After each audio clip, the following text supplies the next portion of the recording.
Boa tarde pessoal, estamos aqui na aula de robótica com drone.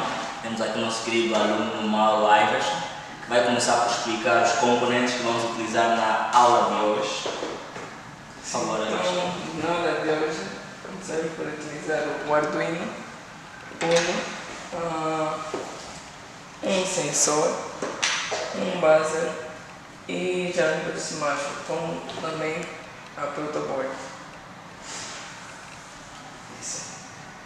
Acho que faltou um elemento. Buzzer? Não, já. O sensor? Já. O cabo de alimentação. Ok.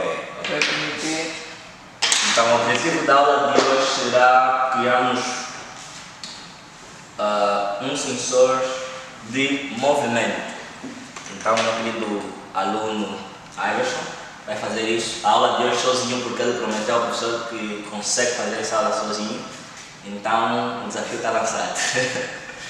Vamos ver isso.